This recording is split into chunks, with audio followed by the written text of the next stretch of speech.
আন্তর্জাতিক অপরাধ আদালতের বিরুদ্ধে নিষেধাজ্ঞা জারি সংক্রান্ত একটি নির্বাহী আদেশে সই করেছেন যুক্তরাষ্ট্রের প্রেসিডেন্ট ডোনাল্ড ট্রাম্প। বৃহস্পতিবার মার্কিন এক কর্মকর্তা বিষয়টি নিশ্চিত করেছেন। ইন্টারন্যাশনাল ক্রিমিনাল কোর্ট গত বছর বেঞ্জামিন নেতানিয়াহুর বিরুদ্ধে গ্রেফতারি পরোয়ানা জারি করেছিল।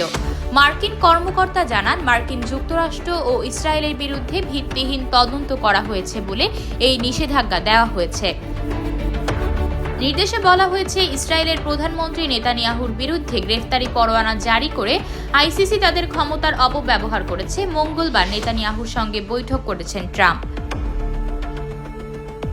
2023 সালের অক্টোবরে হামাস ইসরায়েলে ঢুকে আক্রমণ করে, তারপর ইসরায়েল গাজায় আক্রমণ চালায়।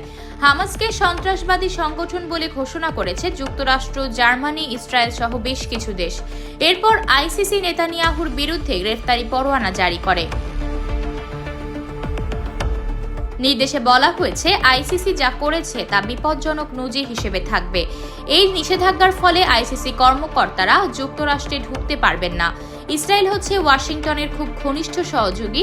সে দেশের প্রধানমন্ত্রীর বিরুদ্ধে ভিত্তিহীন অভিযোগ করে গ্রেফতারি পরোয়ানা জারি করা হয়েছে।